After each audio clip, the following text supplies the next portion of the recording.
2026년 4월 17일 새벽 4시 2분 일본 해상자위대 6,000톤급 이카즈치 구축함이 대만 해협에 진입했다.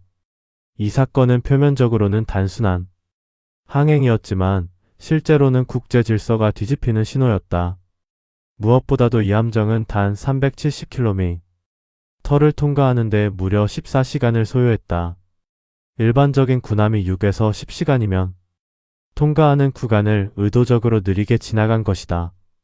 이는 기술적 문제가 아니라 명백한 정치적 메시지였다. 중국을 향한 공개적인 도발이자 더 이상 베이징의 눈치를 보지 않겠다는 선언이었다.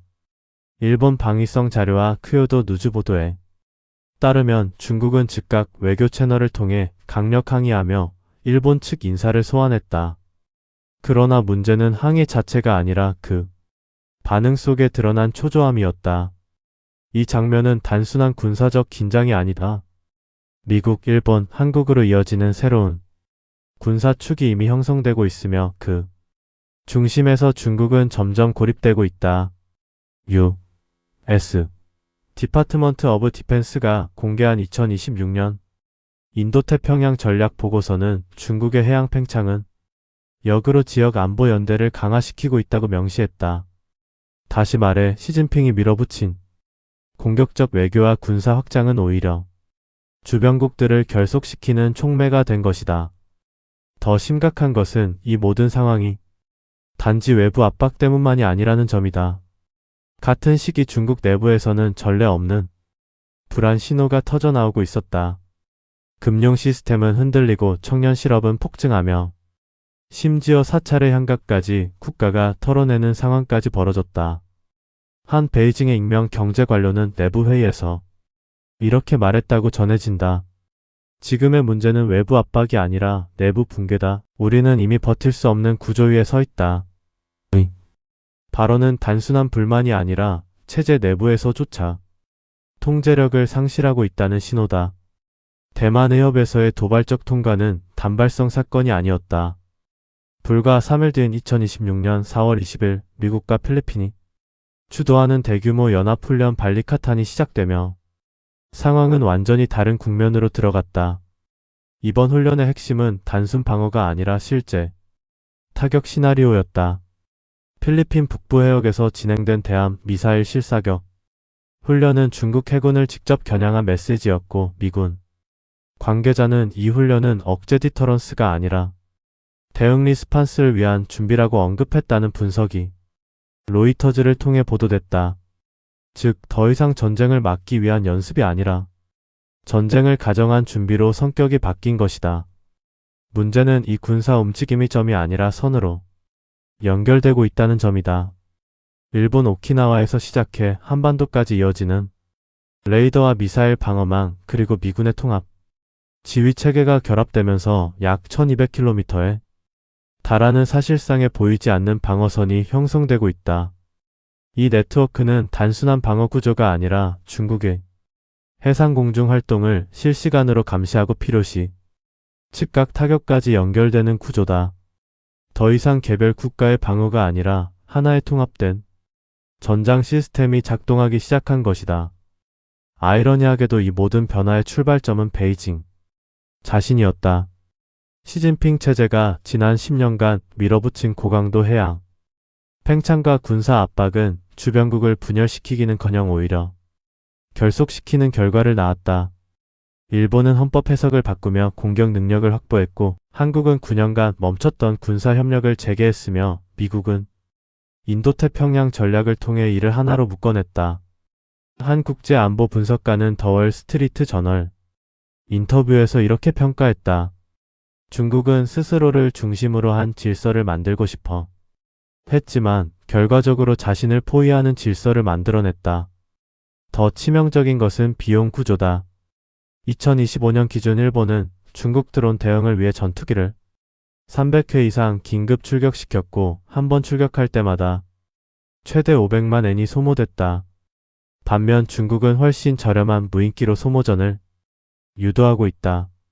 이 비대칭 구조는 장기적으로 일본과 동맹국들에게 부담을 주는 동시에 AI 기반 무인 전력 확충이라는 새로운 군비 경쟁을 촉발시키고 있다. 다시 말해, 중국은 단순히 포위당하는 것이 아니라 자신이 만든 전장 환경 속에서조차 점점 불리한 위치로 밀려나고 있는 것이다. 이 보이지 않는 포위망의 중심에서 가장 급격하게 변하고 있는 국가는 바로 일본이다. 더 이상 일본은 전후 체제에 묶인 방어 국가가 아니다. 2026년 3월, 일본 방위성은 사거리 약 1000km로 확장된 개량형 12식 지대함 미사일 배치를 공식화했다. 불과 몇 년 전까지만 해도 200km 수준에 머물렀던 타격 능력이 5배로 뛰어오른 것이다. 이 수치는 단순한 성능 향상이 아니라 전략적 지형을 뒤흔드는 변화다. 중국 동부 연안의 주요 군사 기지들이 처음으로 일본의 직접 타격 범위 안에 들어왔기 때문이다. 여기에 더해 일본은 최대 사거리 1600km에 달하는 토마호크 순항 미사일 도입을 확정했고 극초음속 활공체 개발까지 병행하고 있다. 이 세 가지 축장거리 정밀 타격, 스텔스 기반 접근, 초고속 기동이 결합되면서 일본은 사실상 선제 타격 능력을 갖추는 단계로 진입하고 있다. 더 뉴요크 타임즈는 2026년 4월 분석 기사에서 일본은 더 이상 자위에 머무르지 않으며 영내에서 중국을 직접 억제할 수 있는 공격 옵션을 구축하고 있다고 평가했다. 이는 단순한 군비 증강이 아니라 헌법 해석과 안보 개념 자체가 뒤집히고 있음을 의미한다. 이 변화의 결정적 전환점은 정치적 발언 하나에서 드러났다. 일본 총리는 대만의 위기는 곧 일본의 위기라고 공개적으로 선언했다. 이 문장은 베이징이 설정해온 레드라인을 정면으로 넘는 것이었다. 이후 중국은 황해에서 실사격 훈련을 감행하고 러시아와의 합동 폭격기 순찰까지 확대했지만 결과는 정반대였다. 일본 내부에서는 오히려 방위 예산 증액과 안보 정책 개정이 가속화되었고 동맹 협력은 더 깊어졌다. 한 안보 전문가는 퍼넨셜 타임즈 인터뷰에서 이렇게 말했다. 중국의 압박은 일본을 억제하지 못했다. 오히려 일본을 완전히 다른 국가로 바꿔버렸다. 더 주목해야 할 것은 속도다. 일본은 2026년 기준 약 58조엔 규모의 사상 최대 방위 예산을 승인했고 향후 5년간 무인 전력 투자만 10배 이상 확대할 계획이다. 이는 단순한 대응이 아니라 장기적인 군사 구조 전환이다. 즉, 일본은 더 이상 위협에 반응하는 국가가 아니라 위협을 설계하고 관리하는 국가로 변모하고 있다. 이 흐름에서 더 위험한 변수는 오히려 조용히 움직이고 있는 한국이다. 2026년 4월 8일 한일 국방장관 회담이 열렸고 공식 발표는 북한 대응이었지만 실제 핵심 의제는 전혀 달랐다. 해양안보, 인공지능 무기체계, 그리고 미국을 포함한 3자 군사협력 구조가 중심이었다. 이는 단순한 외교 이벤트가 아니라 2017년 이후 9년 가까이 얼어붙어 있던 군사협력이 다시 가동되기 시작했음을 의미한다. 한 관계자는 비공개 브리핑에서 이렇게 말했다고 전해진다. 이제 위협의 방향이 바뀌었다. 우리는 더 이상 한쪽만 보고 대비할 수 없는 상황이다. 이 한 문장은 한국 안보 전략의 근본적 전환을 압축적으로 보여준다. 더 중요한 것은 우선순위의 이동이다. 과거 한국의 군사 전략은 거의 전적으로 북한에 집중되어 있었다. 그러나 2025년 이후 중국의 해양 활동이 급증하고 서해와 동중국 해에서 긴장이 고조되면서 한국 내부에서도 전략 재조정 논의가 본격화되기 시작했다. 블룸버그는 2026년 4월 보도에서 한국은 점점 더 중국의 해상 확장을 직접적인 안보 변수로 인식하고 있으며 이는 군사 계획에 실질적인 변화를 가져오고 있다고 분석했다. 이는 단순한 인식 변화가 아니라 실제 군사 구조와 배치 그리고 동맹 관계까지 흔드는 요소다. 이 변화는 겉으로는 조용하지만 전략적으로는 매우 파괴적이다. 일본이 전면에 나서고 미국이 이를 지휘하는 동안 한국은 그 뒤에서 전장 구조를 완성하는 연결고리 역할을 하게 된다. 즉, 일본 오키나와 한반도로 이어지는 방어선이 단절되지 않고 하나의 연속된 시스템으로 작동하게 되는 것이다. 이 구조가 완성되면 중국은 동중국해와 서해에서 동시에 압박을 받는 상황에 놓이게 된다. 더 이상 단일 방향 대응이 불가능한 다축 압박 구조가 형성되는 것이다. 아이러니하게도 이 모든 변화 역시 베이징의 선택이 만들어낸 결과다. 사드 THAAD 배치 이후 한국에 가해진 경제보복, 문화차단, 비공식 제재는 한국 사회에 깊은 불신을 남겼다. 더 이카노미스트는 이를 두고 중국은 단기적 압박으로 한국을 굴복시키려 했지만 장기적으로는 전략적 신뢰를 완전히 무너뜨렸다고 평가했다. 결국 중국은 영향력을 확대하기는커녕 오히려 한국을 더 강하게 동맹체제 안으로 밀어넣은 셈이다. 이제 질문은 단순해진다.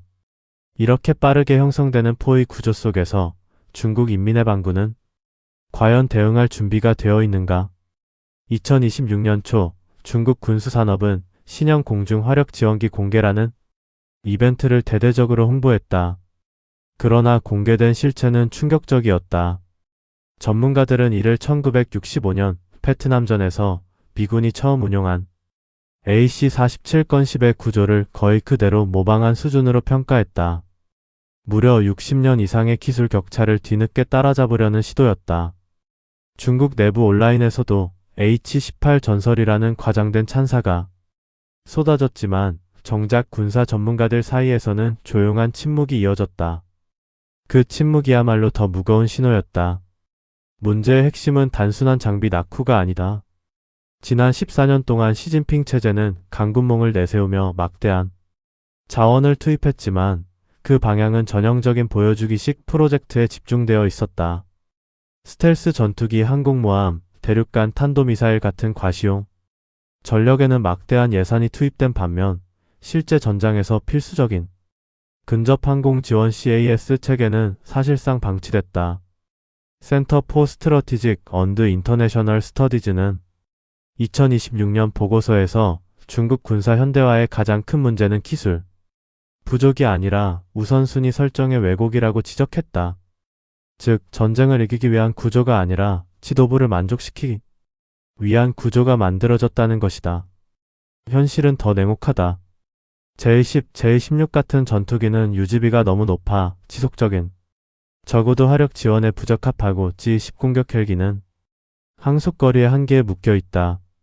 드론은 정밀 타격은 가능하지만 지속적 억제 화력을 제공할 수 없다. 결국 PLA는 기본적인 전장 지원 능력에서 치명적인 공백을 안고 있었고 그 공백을 메우기 위해 급하게 Y-9 수송기를 개조한 임시 방편을 내놓은 것이다. 한 중국군 내부 소식통은 비공식 자리에서 이렇게 말했다고 전해진다. 우리는 전쟁을 준비한 것이 아니라 퍼레이드를 준비해왔다. 이 발언은 과장이 아니라 구조적 실패를 드러내는 핵심이다. 더 위험한 것은 이 장비의 실제 운용 조건이다. 해당 플랫폼은 저속비 스텔스 구조로 적의 방공망이 완전히 제거된 상황에서만 작전이 가능하다. 즉, 현대 고강도 전쟁에서는 사실상 사용할 수 없는 무기다.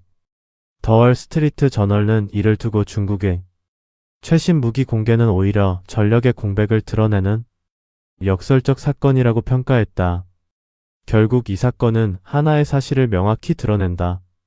중국은 강해진 것이 아니라 강해 보이도록 설계된 체계를 유지해왔을 뿐이다. 문제는 더 이상 특정 장비의 성능이 아니다. 진짜 격차는 눈에 보이지 않는 곳, 즉 전쟁을 구성하는 시스템 전체에서 벌어지고 있다.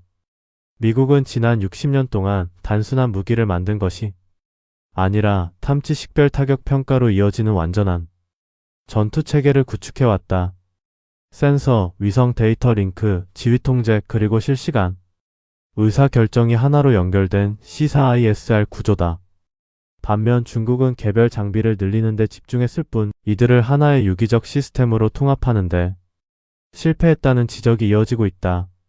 R&D 코퍼레이션은 2026년 보고서에서 중국군은 플랫폼 중심 사고에 갇혀 있으며 네트워크 기반 전쟁 수행 능력은 여전히 제한적이라고 평가했다.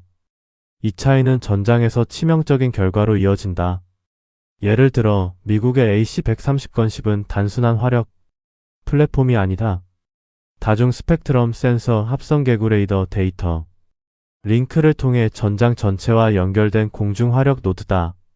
목표를 탐지하고 식별하고 즉각 타격한 뒤 결과를 다시 시스템에 반영하는 폐쇄형 킬체인을 완성한다. 반면 중국이 급하게 내놓은 Y9 기반 플랫폼은 센서, 통합, 화력 제어, 실전 검증 어느 것 하나 확실히 입증되지 않았다. 겉으로는 비슷해 보일 수 있지만 실제로는 전혀 다른 차원의 전력이다. 더 심각한 것은 이 격차가 단기간에 극복될 수 없다는 점이다. 시스템은 단순히 돈을 투입한다고 만들어지지 않는다. 수십 년에 걸친 실전 경험, 교리 발전, 그리고 조직 문화가 함께 축적되어야 한다. 그러나 시진핑 체제 하에서 중국군은 실패를 숨기고 성과를 과장하는 문화에 익숙해져 왔다.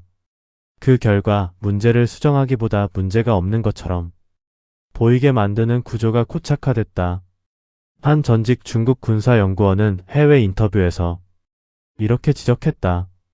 우리는 데이터를 연결하지 못하는 것이 아니라 연결된 데이터를 믿지 못하는 구조다. 이 발언은 기술 문제가 아니라 체제 문제임을 드러낸다. 이러한 구조적 한계는 이미 수치로도 드러나고 있다. 미국은 매년 수천 건의 합동작전 훈련을 통해 시스템 통합을 반복 검증하는 반면 중국은 여전히 개별 병과 중심 훈련에 머무르는 경우가 많다는 분석이 인터내셔널 인스터튜트 포 스트러티직 스터디즈 보고서에서 제기됐다. 결국 전쟁이 발발할 경우 중국군은 각자 잘 싸우는 부대는 있을지 몰라도 함께 싸우는 군대는 아닐 가능성이 높다. 동아시아에서 시작된 긴장은 이미 국경을 넘어섰다. 2026년 4월 19일 미국 해군은 중국에서 출발해 이란으로 향하던 화물선 투스카 TUSCA를 공해상에서 강제로 정지시켰다. 6시간에 걸친 경고에도 불구하고 선박이 이를 무시하자 미 해군 구축함은 기관실을 향해 실사격을 가했고 결국 선박을 완전히 무력화했다. 이 사건은 단순한 해상 충돌이 아니다. 미국이 경제 봉쇄를 군사적 행동으로 확장시키기 시작했음을 보여주는 상징적 장면이다. 더 충격적인 것은 화물의 정체다. 서방 정보기관과 주요 언론들은 이 선박이 고체 연료, 미사일의 핵심 원료인 과염소산 암모늄을 운반하고 있었을 가능성이 높다고 분석했다. 이 물질은 탄도미사일 추진제의 약 70%를 차지하는 핵심 구성 요소다. 로이터즈와 더 와싱턴 포스트는 중국과 이란 사이의 석유 무기 교환 구조가 여전히 작동 중이며 이번 사건은 그 실체를 드러낸 사례라고 보도했다.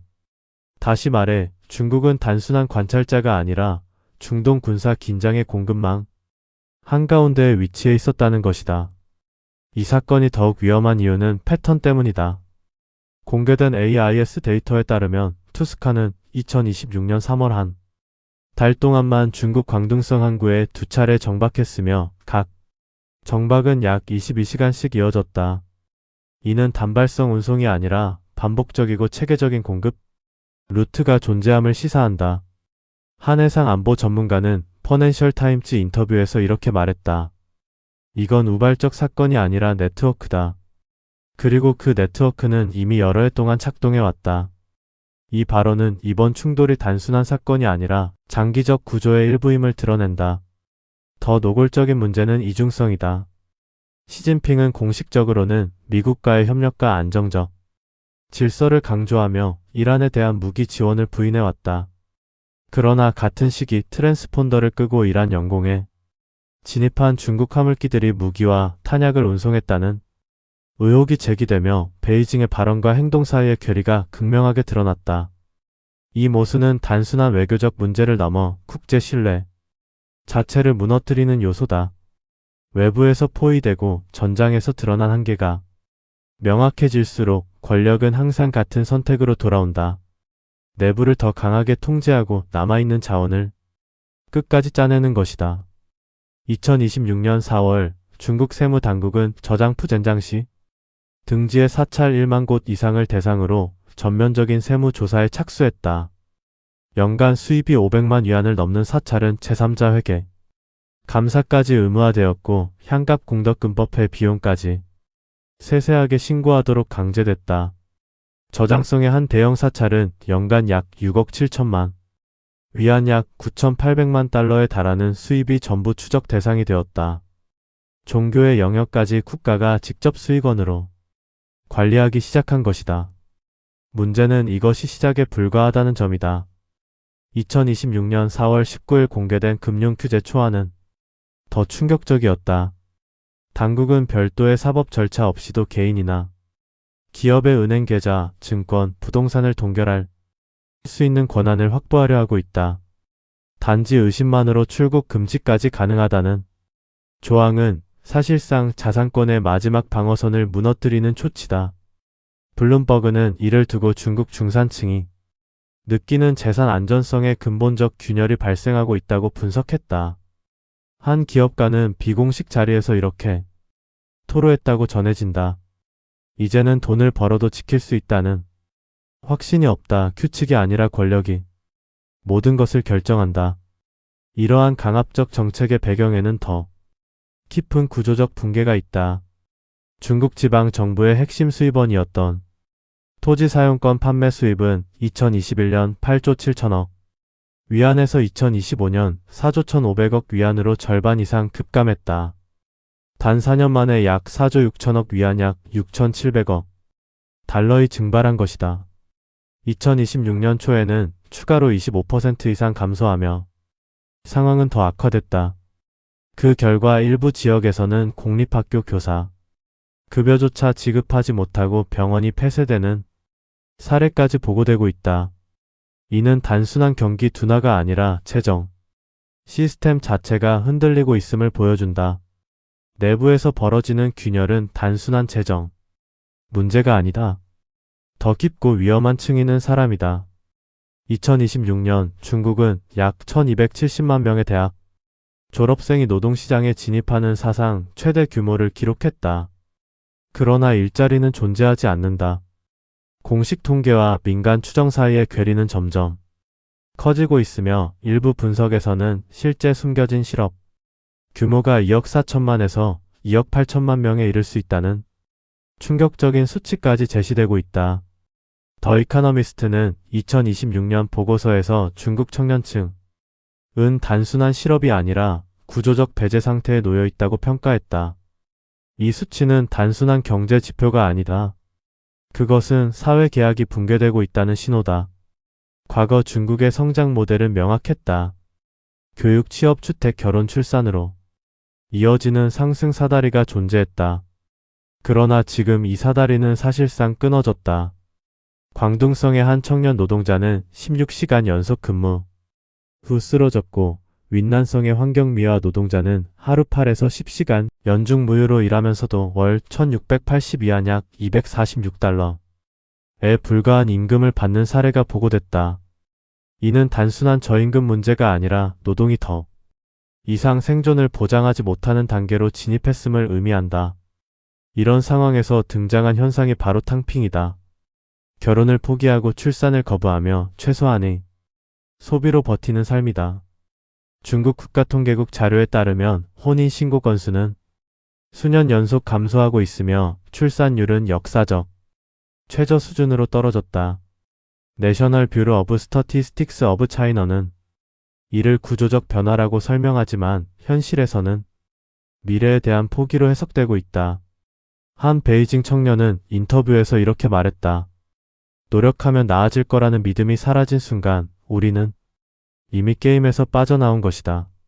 이 한 문장은 단순한 감정이 아니라 체제에 대한 신뢰 붕괴를 상징한다. 더 위험한 것은 이 흐름이 되돌릴 수 없다는 점이다. 청년층은 단순한 노동력이 아니라 소비와 혁신 그리고 국가의 미래를 떠받치는 핵심이다. 그러나 지금 중국에서는 이 핵심이 스스로 이탈하고 있다. 퍼넨셜 타임즈는 중국의 가장 큰 위기는 부채나 부동산이 아니라 미래 세대가 체제에 등을 돌리고 있다는 사실이라고 분석했다. 이는 단기 정책으로 해결할 수 있는 문제가 아니다. 외부에서의 충돌과 내부의 붕괴가 동시에 진행되는 가운데 베이징이 의존해온 마지막 도구가 있다. 바로 1대1로다. 그러나 2026년 4월 이 프로젝트의 본질이 드러나는 사건이 발생했다. 대만 총통의 전용기가 출발 직전 단 24시간 만에 세이셸, 모리셔스, 마다가스카르 3개국으로부터 연속적으로 영공 통과 허가를 거부당했다. 외교적 관례상 거의 발생하지 않는 이 사건의 배경에는 중국의 직접적인 압박이 있었다는 분석이 이어졌다. 채무 탕감 중단, 신규 투자 철회라는 조건이 제시되며 사실상 경제적 협박이 작동한 것이다. 이 장면은 단순한 외교 갈등이 아니다. 그것은 1대1로가 내세워온 상호 이익이라는 서사가 얼마나 취약한지 드러내는 순간이다. 더 뉴요크 타임즈는 2026년 분석에서 중국의 해외 인프라 투자는 점점 더 경제 협력보다는 정치적 영향력 행사 수단으로 기능하고 있다고 지적했다. 즉, 돈은 투자되는 것이 아니라 지렛대로 사용되고 있다는 것이다. 그리고 이 지렛대는 필요할 때마다 상대국의 선택을 강제로 바꾸는 방향으로 작동한다. 더 깊은 층위에서 보면 이 사건의 진짜 표적은 대만 자체가 아니었다. 홍해 남단의 전략 요충지 소말릴란드에서 형성되고 있는 새로운 연결 구조, 즉 대만 이스라엘 해상 물류 축이 문제였다. 이 지역은 유럽과 아시아를 잇는 해상 컨테이너 물동량의 약 30%가 통과하는 핵심 통로다. 만약 이 축이 강화될 경우 중국의 중동 에너지 수송로는 직접적인 압박을 받게 된다. 결국 베이징은 사전에 차단하려 했지만 그 방식이 너무 노골적이었고 오히려 역효과를 낳았다.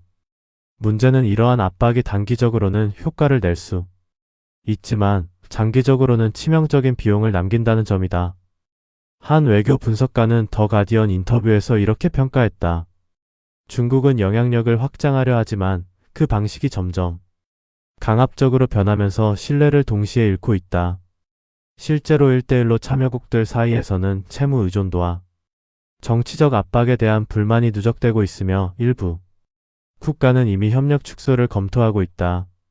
지금까지 드러난 모든 조각들을 하나로 연결하면 더 이상 개별 사건으로 설명할 수 없는 구조가 보인다. 중국은 현재 세계에 서로 다른 압박고리에 동시에 갇혀 있다. 첫 번째는 외부 군사 포위다. 대만 해협에서 시작된 일본의 도발적 항행, 오키나와에서 한반도까지 이어지는 약 1200km 방어 네트워크, 그리고 미란 삼각 협력 구조는 더 이상 가능성이 아니라 이미 작동 중인 시스템이다. U.S.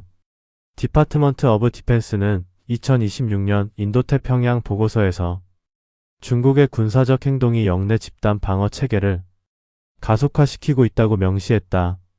즉, 베이징이 만든 긴장이 스스로를 포위하는 구조로 되돌아온 것이다. 두 번째는 경제에너지 압박이다.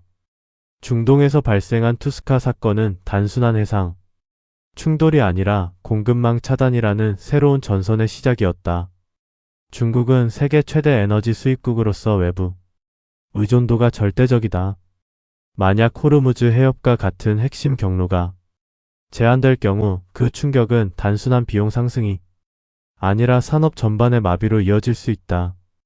인터내셔널 에너지 에이전시는 중국의 원유 수입 중 상당 비중이 중동에 집중되어 있으며 해상 수송로 차단은 국가 경제에 직접적인 타격을 준다고 경고했다. 다시 말해 군사 충돌이 곧바로 경제 위기로 연결되는 구조다. 그리고 세 번째, 가장 치명적인 고리는 내부 붕괴다. 토지 재정의 급락, 자산 통제 강화, 그리고 청년층의 대규모 이탈은 단순한 사회 문제가 아니라 체제 유지 기반 자체를 흔들고 있다. 2021년 8조 7천억 위안이었던 토지 수입이 2025년 4조 1,500억 위안으로 급감한 사실은 이 구조적 위기를 상징적으로 보여준다. 블룸버그는 이를 두고 중국의 문제는 경기 둔화가 아니라 재정 모델 자체의 붕괴라고 평가했다. 여기에 2억 명을 넘는 잠재적 실업층이 결합되면서 사회적 불안은 임계점에 가까워지고 있다. 문제는 이 세 가지 고리가 서로 독립적이지 않다는 점이다. 외부 군사 압박은 더 많은 국방 지출을 요구하고 이는 재정 부담을 가중시킨다. 경제 압박은 내부 자원 착취를 강화시키고 이는 사회 불만을 폭발시킨다. 그리고 내부 불안은 다시 외부에서의 강경 대응을 유도하는 악순환으로 이어진다. 퍼넨셜 타임즈는 이를 자기 강화형 위기 구조라고 표현했다. 한번 시작되면 스스로를 더 빠르게 악화시키는 메커니즘이다. 이제 질문은 단순한 군사력 비교나 경제, 성장률이 아니다. 진짜 질문은 이것이다. 이 구조가 얼마나 더 버틸 수 있는가? 2026년 현재 중국은 외부 군사 압박, 에너지, 공급 리스크, 그리고 내부 재정사회 붕괴라는 세 축이 동시에 작동하는 상황에 놓여 있다. 이 세 축은 각각 독립된 위기가 아니라 서로를 증폭시키는 연결 구조다.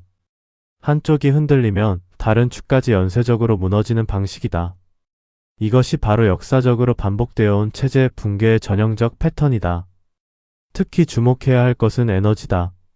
중국은 하루 약 1100만 배럴 이상의 원유를 소비하는 세계 최대 수준의 에너지 수입국 중 하나이며 그 상당 부분이 중동 해상 경로에 의존하고 있다. 인터내셔널 에너지 에이전시는 2026년 보고서에서 해상 수송로 차단은 중국 산업 생산에 즉각적인 충격을 줄 수 있다고 경고했다. 만약 호르무즈 해협이나 홍해 항로가 제한될 경우 이는 단순한 비용 상승이 아니라 공장 가동 중단, 물류 붕괴, 금융 불안으로 이어지는 연쇄 충격이 된다. 즉 외부 압박이 내부 붕괴를 직접 촉발하는 구조가 이미 완성되어 있다. 여기에 더해 미국이 이란을 상대로 사용하고 있는 전략 자원 차단, 경제 압박, 내부 균열 유도. 이 중국에도 적용될 가능성이 점점 현실로 다가오고 있다.